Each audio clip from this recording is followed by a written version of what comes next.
Di Matan misalnya diterangkan zaman Matan penyembelian itu harus pakai bismillah. Kalimat harus ini harus dengan arti taruhan sah tidak sah, apa harus sebagai etika, apa harus sebagai supaya kebiasaan baik ini bertahan. Saya ulang lagi ya, misalnya Pak Arifin dawuh teng jenengan cung nyembelih pitik kudu maca bismillah. Kalau kamu memotong hewan harus baca bismillah. Kata harus itu apa artinya syarat sah? Sehingga kalau tidak baca tidak sah.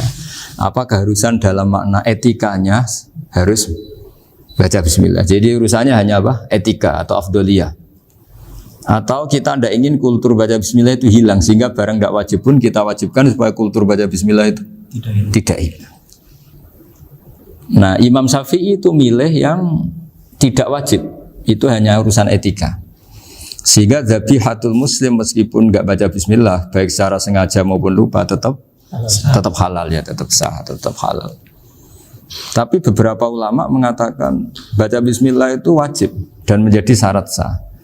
Ya kira-kira karena pamit tadi, yang beri nyawa itu Allah, kok apa yang menghilangkan enggak pamit, sudah menghilangkan nyawanya ayam dimakan lagi.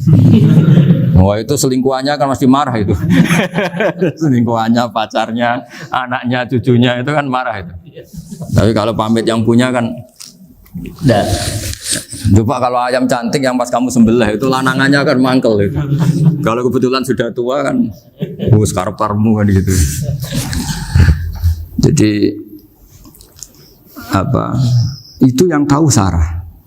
Saya ulang lagi yang tahu Sarah karena ini sudah jelimet. Sudah jelimet. Sehingga enggak ada kitab matan yang Indo kecuali di Sarai. Dulu ada kitab namanya Takrib, karangannya Abi Suja. Terus di Sarai kecil sekali oleh Fathul Qorib. Ya, oleh Ibnul Qasim Al-Huzi itu. Terus di Sarai lagi oleh Bajuri. Jadi Bajuri itu sudah syarhun ala syarhin warifin, ya, sudah syarhun ala syarhin, bukan syarhun ala matnin tapi syarhun ala syarhin. Nah, kenapa memang kita butuh itu? Saya ulang lagi kita butuh itu. Nah, kenapa butuh? Ya karena mau tidak mau. Saya ulang lagi mau tidak mau. Karena matan itu seperti itu. Misalnya matan cerita. Yang dikatakan menyembelih itu apa? Ya nyembelih itu ya nyembelih. Nyembelih itu memotong hewan. Terus motongnya dari mana? Kalau kamu motong hewan dari mana coba? Dari belakang atau dari depan? Dari mana? Depan misalnya. Pertanyaannya, ketika dari depan itu paling penting terpotong al-hulkum wal mari misalnya. Yang satu majrur to'am, yang satu majrur ruh, ya gitu, majrur nafas. Tapi andai kan dari belakang gimana? Tapi tetap terpotong. Mulai ribet kan? Kalau kubu sebelah kan enak, pokoknya nggak sunah Rasul seperti itu, nggak mau debat. Tapi kita tidak, cara berpikir tidak gitu. Ini kan status hukumnya halal apa haram ketika ada orang motong hewan dari belakang. Nah, terus kita berdebat kan, mesti berdebat itu mau dibilang haram, nyatanya memenuhi syarat apa tadi pemotongan. Hukumnya kena, amarinya kena. Mau dibilang halal, jangan-jangan pitiknya sudah pingsan, sudah mati karena dogrok-ogrok dari belakang. Nah, itu terus ulama debat. Nah, kan mungkin juga. Ya kan, pitiknya sudah setengah kena corona, pingsan terus. Ya kan, sudah pingsan terus digorok. Nah, seperti ini mau tidak mau kita harus detail. Detail artinya yang dikatakan menyembelih itu apa? Ya nanti tak bacakan tabir di Bajuriyah sekaligus ijazah untuk jenengan semua. Saya tadi alhamdulillah ketemu Pak Arifin lama, ngendikan panjang lebar tentang pentingnya ilmu.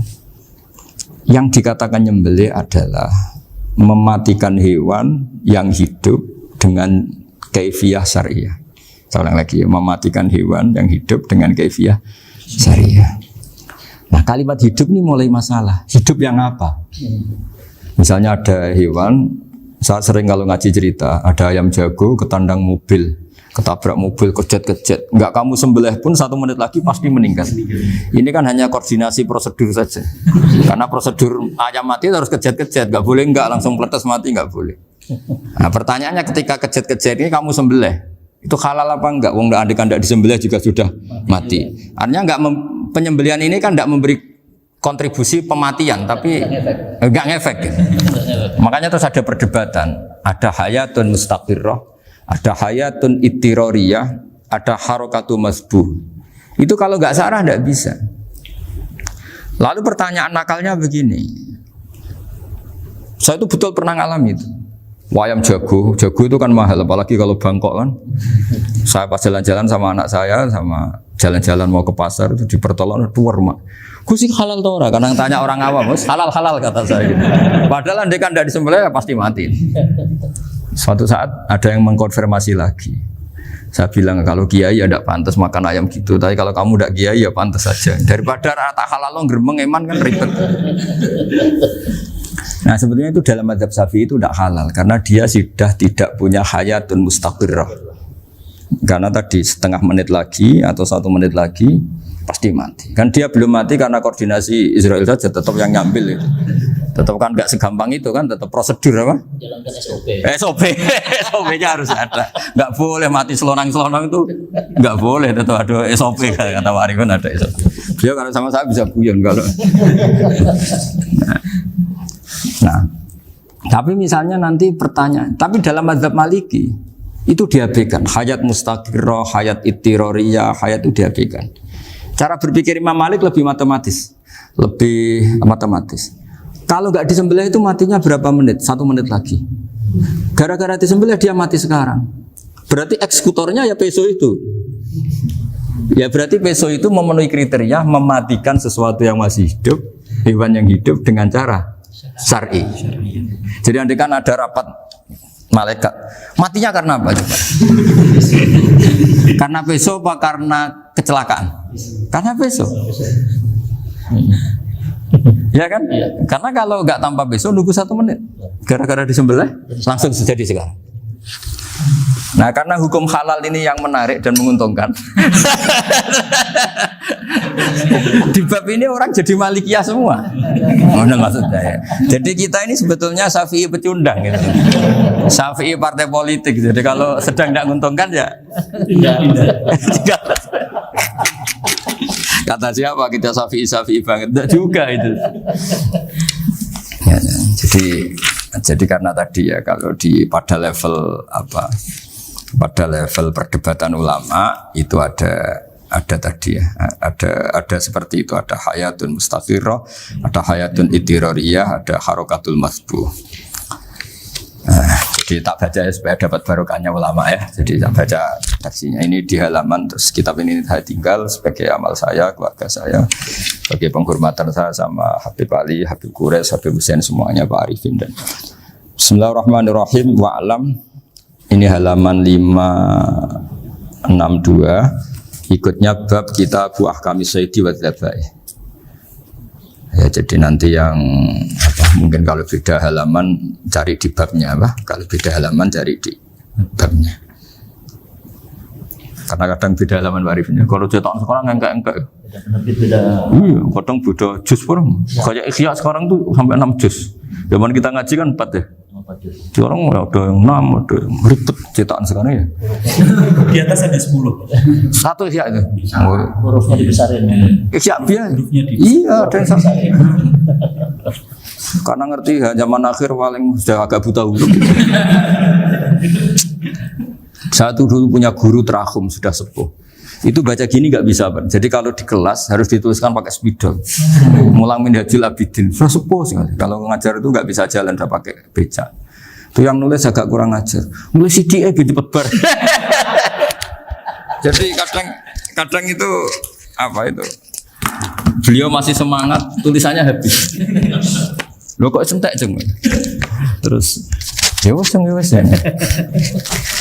Jadi nulisnya di HVS baru dulu. Ya cepat selesai. Iya. Nah kalau beliau pakai kitab sudah enggak berso itu. Anak-anak wah nulis sidik benang ber.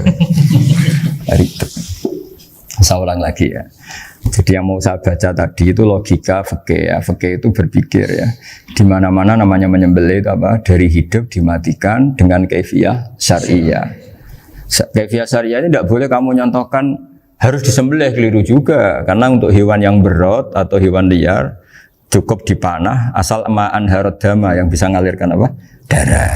Jadi makanya saya umumkan bikaifiatin syariah Pak Arifin kan tidak harus motong kan bentuknya. Kalau hewan liar kan atau sapi kurban liar kan, sapi kurban ucul liar kan boleh dipanah, boleh macam-macam. Nah kalau tembak bisa diperdebatkan karena ada unsur api Pak Arifin. Jadi bisa debat. Meskipun ada yang bilang boleh tapi bisa debat lagi kan? Karena ada unsur apa? Api Pak Arifin. Iya. Tapi ini saya cerita umumnya bikaifiatin syariah. Nah karena kalimat hewan hidup, ada kalimat hidup. Hidup yang apa kan pertanyaannya? Hidup yang sudah kejet-kejet, misalnya sudah koma, udah kena corona, disentak istrinya itu. Apalagi ayamnya menyaksikan pasangannya diselingkuhi, wah itu udah stroke itu dia. Itu. Nah itu. Makanya kalau orang suka macam-macam itu kayak ayam makanya itu. Saya baca ya. Bismillahirrahmanirrahim. Wa'lam annahu yujadu fi ibaratihim hayatun mustaqirrah, hayatun mustamirrah, harakatu madhbuh. Wa yuqalu aisyu madhbuhin. Wal farqu bainaha annal hayata al mustaqirrah yakunu ma'aha ibsarun bi ikhtiyarin wa nutqun yu bi ikhtiyarin wa harakatun ikhtiyariyah. Wal hayat al mustamirah ya allati tastamiru ila khurujir ruh minal jasad. Wa harakatul masbuh ya allati la yabqa maha ibsarun bi ikhtiyarin wala nutqun bi ikhtiyarin wala harakatu ikhtiyariyah. Bal yakun maha ibsar wa nutqun wa harakatun ibtirariyah ini. Wa ba'duhum farraqa bainahuma.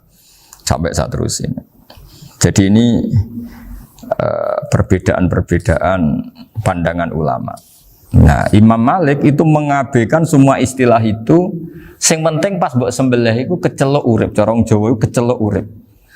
Cek hayat mustaqirrah, cek ittirariyah, cek harakatu mazbuh, pokoknya kecelok urip. Ane kecelok urip bisa dibilang masih hidup. Karena kalau bisa dibilang masih hidup, kamu sembelih tetap nanti rapat malaikat kira-kira gitu. Ini matinya karena apa? Karena kecelakaan. Oh, kalau kecelakaan 1 menit lagi matinya dong. Tapi kan matinya sekarang ya karena disembelih. Nah tadi saya bilang sebenarnya mazhab Syafi'i itu tidak seperti itu. Karena Imam Malik menghalalkan, biasanya penggemarnya lebih banyak. Di bangsa halal itu kan penggemarnya masih banyak. Tapi ya sudahlah, itu masih ahli sunnah karena salah satu dari mazhab 4. Tapi logikanya juga masuk. Jadi kita bukan sekedar taklid ke Imam Malik, tapi kalau kita ikhtiyat ikut Imam Syafi'i ya monggo, karena mungkin secara medis karena mengalami seperti itu mungkin tingkat kesehatannya apanya sudah ya sudah lah, yang penting makanya terus orang Jawa pinter nak PTE jago ya halal, nak cilik enggak lah. Itu kan ibarat perdebatan antara kepiting sama yuyu. Yang menghalalkan kepiting itu mengharamkan yuyu, tahu yuyu yang kecil di sawah ya. Tak tanya, kenapa yuyu halal? Karena amfibi Gus, bisa hidup di dua alam. Memangnya kepiting enggak? Oh beda. Ternyata beda maksudnya. Eman Gus kalau haram. Eman kan kalau yuyu haram kan enggak ngefek kan. Kecil. Ini mufti kok. Oh udah kadang halal, udah kadang makan selama ini. Iya selama ini udah kadang makan itu. Makanya banyak kiai yang mengharamkan kepiting sebetulnya, tapi minoritas kan? Minoritas. Tapi yang mengharamkan yuyu mayoritas, wong kecil aja. Jadi kita ribet ikut siapa? Gitu. Kata siapa? Ahli fikih gak mikir untung rugi. Makanya saya ini bingung, jadi saya ini kan kiai ya, kiai betul. Susah kadang jadi kiai. Sebagian guru saya itu mengharamkan kepiting. Nah kalau kayak dolan di daerah Juwono Mas Nafis daerah itu. Penghormatan tertinggi santri itu kalau nyugoi kiainya kepiting karena itu makanan termahal. Bingung kan dia? Mau tidak makan itu kayaknya dipersiapkan betul Pak Ribon. Udah ada effort ya. Warna nyari yang mahal kan. Mau makan itu sebagian guru kita mengharamkan. Akhirnya ya darurat tadi. Makan sekadarnya. Kalau saya habis 3 pasti israf. Kalau habis 1 prosedur hormat yang nyugui. Itu susahnya jadi kiai. Kalau kamu kan tidak kiai, mumpung gratis. Enaknya gak jadi kiai kan itu Mas. Pertimbangannya mumpung gratis. Sudah gitu masih mun dibutuh mawon, makai dibutuh mawon. Oh digawa tenan. Tapi sebetulnya ada sisi naif dari yang bilang halal tadi. Ketika yang bilang naif itu versinya, tapi ya nggak apa-apa, semoga dimaafkan Allah. Naifnya tadi, tapi saya tidak tapi itu masalah khilafiyah ya. Semoga yang mengatakan halal juga benar, karena punya perhitungan iman tadi. Tapi yang bilang halal itu tak tanya, Yuyu itu halal apa haram? Lucunya jawab haram semua. Yuyu bahasa Indonesia nggak ada kayaknya. Nggak tahu juga saya apa.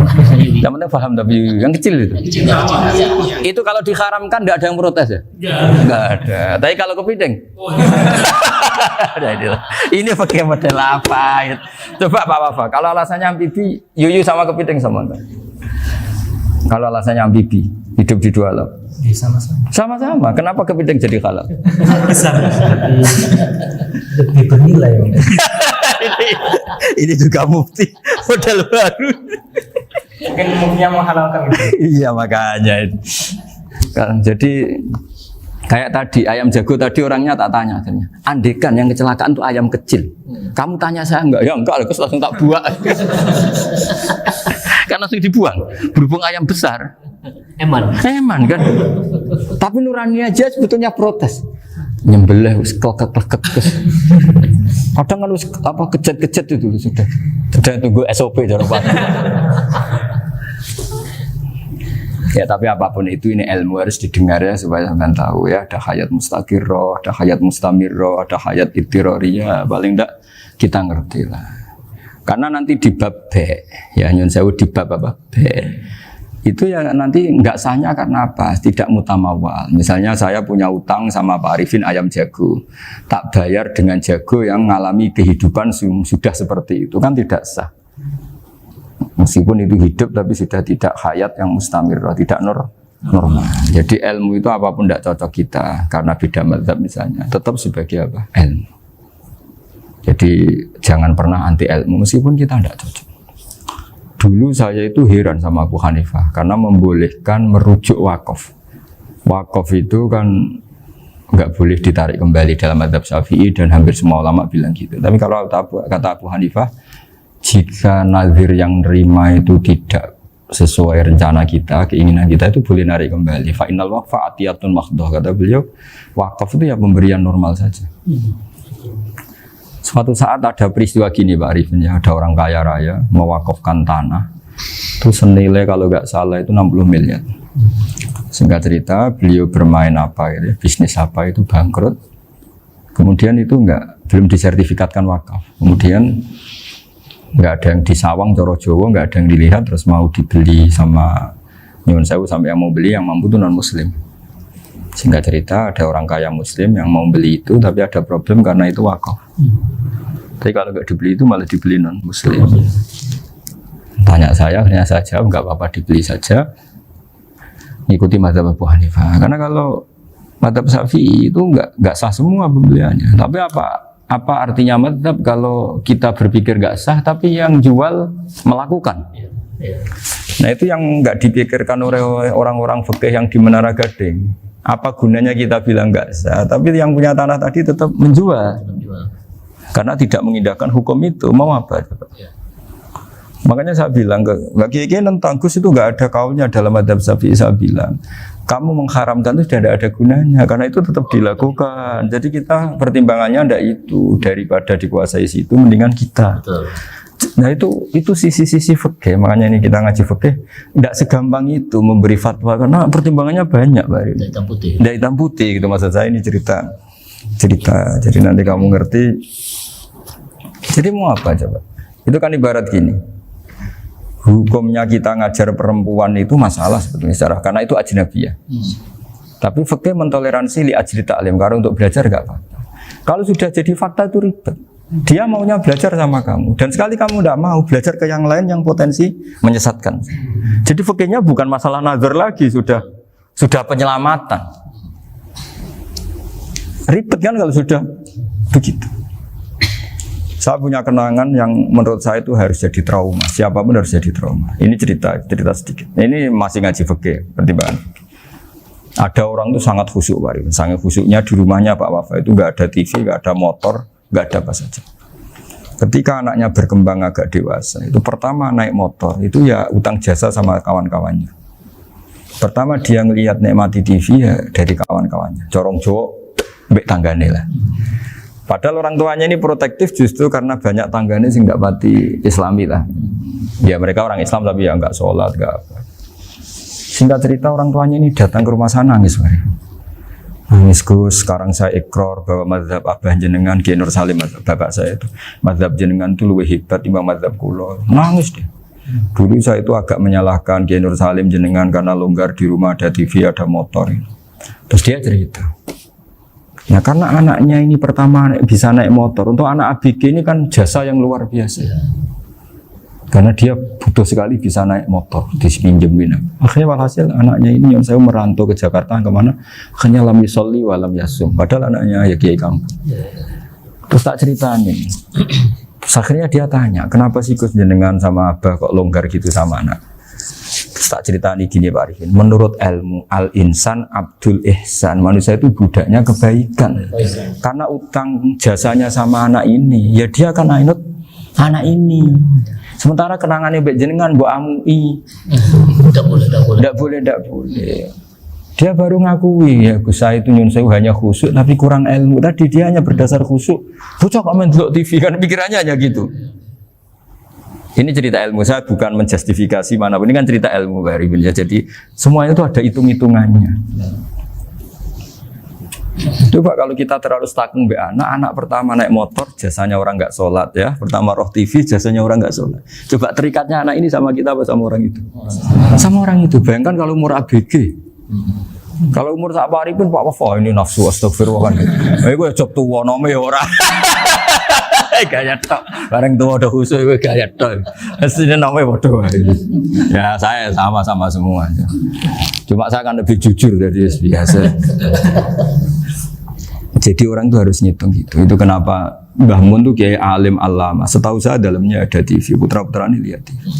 Meskipun kita tidak mungkiri negatifnya TV, kita nggak mungkiri Pak Arifin ya. Tapi tadi ketika anak-anak ABG itu pertama lihat TV jasanya tonggo nih. Kalau kebetulan tanggane wong soleh nggak masalah ya. Kalau enggak, itu nangis ke rumah saya itu ya. Nyesel dia. Tapi saya bilang gini, ini jenengan tiang soleh, mesti anak jenengan suatu saat kembali. Coba pola jenengan harus rubah. Ini hebatnya Nabi. Ketika Sayyidah Aisyah masih kecil, minta diperlihatkan Li'bul Habasyah. Itu ya diturutin kan wasyir itu. Kayak apa Nabi? Karena kalau nggak diturutin, pasti Sayyidah Aisyah akan ngidolakan mainan yang lain yang di luaran sana malah. Itu karena Nabi punya kearifan tadi. Jadi ini kan ilmu, lagi-lagi ilmu. Jadi yang semua itu harus dibaca dengan ilmu. Makanya kata Nabi, ad-dunya mal'unatun mal'unun fiha illa dzikrawah wa ma'alahu aw aliman aw muta'aliman. Karena dunia ini hanya bisa dibaca dengan ilmu. Yang diridai Allah maksudnya hanya bisa. Saya itu banyak kenal menteri, kenal pejabat. Tapi saya tidak pernah melihat itu sebagai pejabat. Melihatnya itu orang yang ingin belajar agama. Karena sekali salah melihat, yang hidup itu tamaknya Pak Arifin. Yang hidup kan tamaknya. Saya kenal orang kaya kok melihat kayanya, yang hidup itu tamaknya, ingin dapat ini. Tapi kalau melihat itu sebagai hamba Allah yang ingin belajar, insya Allah kita selamat dari tamak. Meskipun kita ya manusia tidak sempurna. Setidaknya ketika dia lomo atau tidak lomo, nyalami template apa tidak ngefek karena kita melihat ini mau belajar. Tapi kalau kamu didorong tamak, katanya orang kaya ternyata nggak tahu haknya kiai, ribet kan? Ribet. Ya kalau kamu punya santri cantik ya lihat itu sebagai santri kamu. Jangan melihat ini mau nggak sama saya, kalau enggak ya wah ya ribet kalau gitu. Ini anak-anak muda harus dilatih ikhlas, baru bahaya ini santri-santri sampean kalau nggak dilatih ikhlas ini bahaya. Karena ini belum punya penggemar pejabat, paling ya anak-anak yang ya tadi ABG. Jadi lah Sarah kembali lagi Sarah itu membicarakan itu detail. Jadi ya makanya kenapa orang mati yang lahir langsung meninggal itu nggak wajib disolati. Alasannya fikih ya lucu. Karena dikatakan sholat mayit di mana-mana mayit itu sabakohu hayatun. Di mana-mana namanya mati itu terdahului oleh hidup. Nah ini nggak pernah hidup langsung mati. Jadi fikih itu kadang lucu. Ya gitu aja alasannya. Kamu nyolati apa? Mayit. Kenapa kok mayit? Jadi mayit itu namanya mayit Orang mati. Orang mati artinya pernah Hidup. hidup. Nah itu Sarah. Jadi ketika matan hanya cerita wasiktu alladzi lam yastahila, enggak pernah nangis, kayak lam yusalla alaihi. Sarah bilang mergo ora tahu urip. Kalau enggak pernah hidup berarti enggak bisa dikatakan mati. Kayak sampean miskin itu kan enggak bisa dikatakan bangkrut. ya, ya miskin aja gitu loh. Kan gitu ya. Karena nggak pernah kaya. Enggak udah kaya. Kayak Mas Nafis nggak bisa dikatakan, oh itu Qurannya lupa gimana? Nggak pernah hafal. Jadi yang dikatakan lupa itu pernah hafal. Nggak lupa nggak apa, Gus Qurannya lupa, gaya nggak pernah hafal, kok bilang apa? Lupa gitu. Nggak boleh Pak Wafa bilang saya ini bangkrut apa? Nggak pernah kaya kok bangkrut kan? Jadi semua itu ada aturannya itu. Nah itu Sarah, lagi-lagi Sarah. Jadi kita kan banyak yang syarhun ala syarhin. Jadi kayak kitab takrib itu disarai Fathul Qorib. Jadi Fathul Qorib itu sudah Sarah. Disarai lagi Bajuri. Nah, itu termasuk cerita itu ya. Cerita-cerita. Bismillahirrahmanirrahim. Ya, wa yakunu qad umma dzukira daf'atan wahidatan la fi daf'ataini. Islam tujad al hayat al mustaqira inda daf'ati saniyah. Amma idza wujidat al hayat al mustaqira inda daf'ati saniyah fayakhilu al masbuhu aidan. Fasartu wujudul hayat al mustaqira fi ibtida'il wati akhir marrah. Wa makharu dzalika inda tulil fasli wa illa fala rafa'a sikina wa ada fawran aw alqaha liqauniyaka latan wa akhudha ghairaha fawran aw saqatat minhu wa akhudha ghairu halan aw qallaba wa qata abiyama bagi hal al masbuh. Jadi ini masalah Sarah. Sarah itu sudah detail. Misalnya gini, kamu motong ayam. Motong ayam harus sekaligus shred jadi. Jangan sampai nyuwun sewu 2 kali. Jangan-jangan misalnya gini, ayam tak potong pas ke kiri separuh. Ya, ke kiri separuh apa hulkumnya. Pak Arifin datang, Assalamualaikum Gus Pak, waalaikumsalam, terus santai jagungan dulu. Jagungan sampai besoknya itu enggak meneruskan. Bareng-bareng malah salam, ingat lagi ayam saya ini. Ketika saya meneruskan ini, potensi ayam ini sudah mati atau sudah hidup yang ini masih mazhab Syafi'i loh ya. Atau sudah hidup yang sudah tidak normal. Artinya apa? Penyembelian kedua yang mengeksekusi tadi sebenarnya mengeksekusi barang mati. Yang penyembelian pertama tidak bisa dikatakan penyembelian karena tidak sampai mati. Penyembelian kedua berstatus setengah mati. Nah, kalau seperti itu maka haram. Kecuali itu dilakukan secara fauron. Fauron dicontohkan nyembelih ternyata pesunya kedul terus ngambil yang lain. Tapi fauron langsung atau terjatuh ngambil langsung. Ya itu boleh karena ditoleransi. Tapi kalau kalam ajnabi kata tadi omongan Pak Arifin. Seperti Pak Arifin, alhamdulillah sih. Jaminan mau rawuh. Dari ayamnya asem mana? Ini harus sebar. Ini orang ngawur betul. Jadi, lah itu Sarah. Bicara sampai detail itu Sarah. Jadi ada sekian kemungkinan. Jadi termasuk yang diandaikan apa? Nah, hayat mustaqirah itu batasnya yakunu maha ibsorun bi ikhtiarin wa nutkun bi ikhtiarin wa harakatun ikhtiyariyah. Hayat mustaqirah itu kalau dia betok-betok itu ya karena karepnya. Maksudnya gini, gamane cara roh pitik wedok engkek ya cek karepe dhewe. Cara dia melihat peso itu karepe ya masih lari. Jadi misalnya ada ayam. Ayam kita sembelih baru luka sedikit. Belum sampai andaikan dibiarin ya mungkin suatu saat sembuh, luka. Terus melihat kamu lari ketakutan karena kamu dianggap gladiator, killer lah. Nah itu berarti punya hayat mustaqirah. Tapi sudah kalau kamu sembelih karek ngeriwit, roh kue serawedi, ya kan? Mau demo ya sudah agak berkutik, ya dia berarti tidak punya hayat mustaqirah. Gitu. Ya batasannya itu Joro. Nah. Dalam mazhab Syafi'i, syarat sahnya penyembelihan harus hewan itu punya hayat mustaqirah. Nah ini Sarah ya, jadi Sarah itu lebih jelimet. Nah makanya kenapa tidak boleh nyembelih pakai yang tumpul Mas Nafis? Takutnya ayamnya itu ngalami dohtoh, atau kok ditekek. Misalnya sama nyembelih pakai peso tumpul, ini kini ketekek, takut. Kan dia misalnya ayamnya jantungan, roh peso wis setruk kan, udah gitu ketekek. Nah itu mati dulu pasti itu. Siksa. Jadi pas diongok-ongok dia sudah mati. Jadi nanti kalau di akhirat, sebetulnya saya sudah mati loh, ngawur. Wah, apalagi nganggo keris naga sosro. Wah, itu sudah gereng sakti kan diginikin tok sudah mati kan? Makanya bahaya nyembelih pakai keris-keris sakti karena sebelum terpotong sudah mati saking saksinya apa? Keris itu misalnya gitu. Baru nempel. Makanya nanti suatu saat ada pertanyaan ini, boleh enggak nyembelih ayam orang yang rainya itu sangat? Wah, itu haram. Kena. Oh, itu mesti mati dulu. Kumisen tatonan apa? Ya bodoh. Iya kayak algojo. Ayamnya jenis apa? Stroke ya? Jenis penakut. Pas mau disembelih, tidak mati. Jadi hati-hati ya nyembelih ayam. Jadi kalau orang kampung Pak Arifin ya, orang kampung mudin kampung. Mungkin kalau orang kota sudah nyuwun sewu gak peduli. Kalau orang kampung itu apa itu Pak Arifin? Kalau nyembelih jago itu sampai apa itu?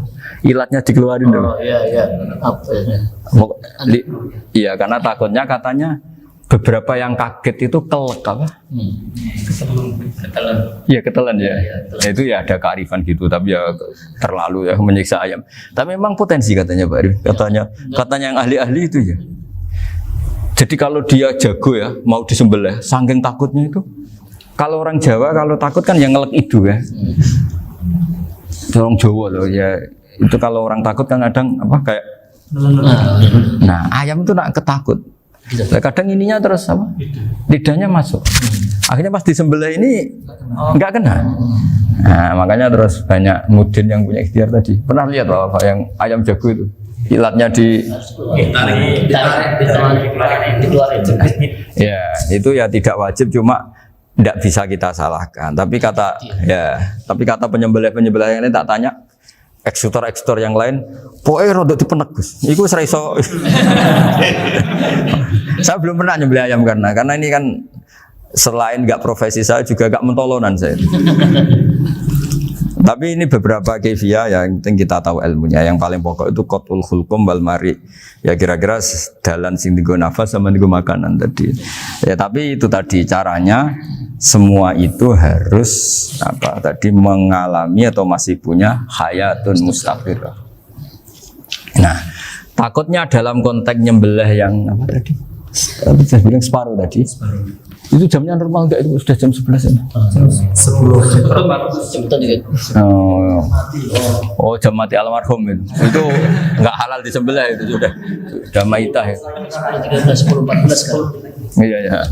Saya makanya saya bingung lihat jam.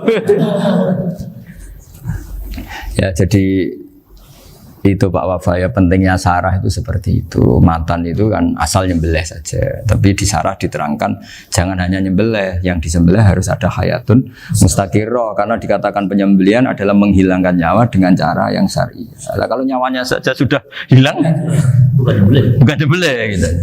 Nah, potensi itu ada ketika jago kamu sembelih pakai yang tumpul. Ini ada dokhtoh.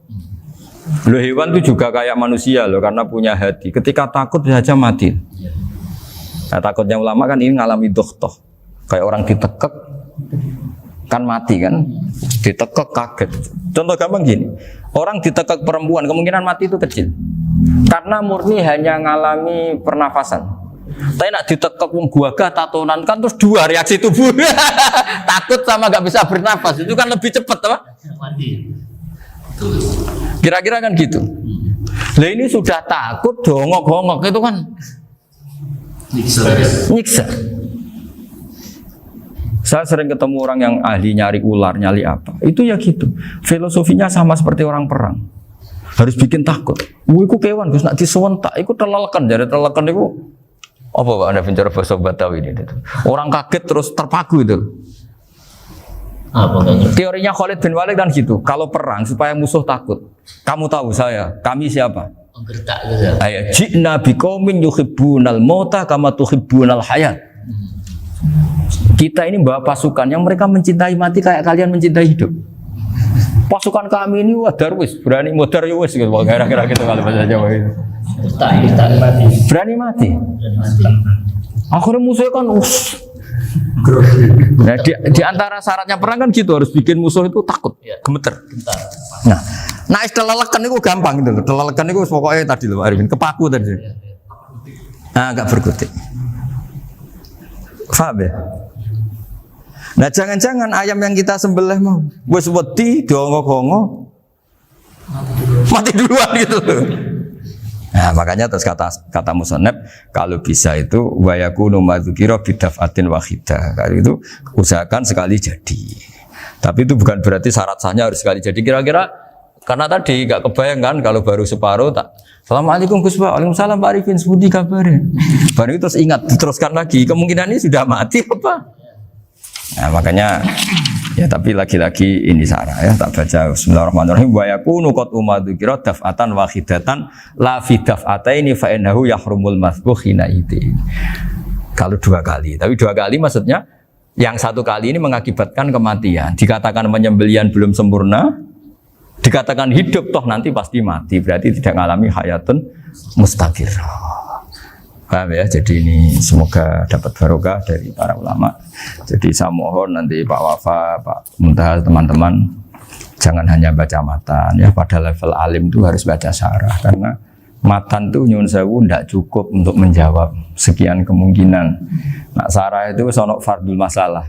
Ya Pak Arifin ya mengandekan masalah meskipun belum terjadi ya pengandaian sehingga nanti kalau terjadi kalau militer itu apa? A, B ya? Alternatif gimana? Kalau strategi itu kan ada sekian A, B, C. Kalau A gagal B sudah siap militer.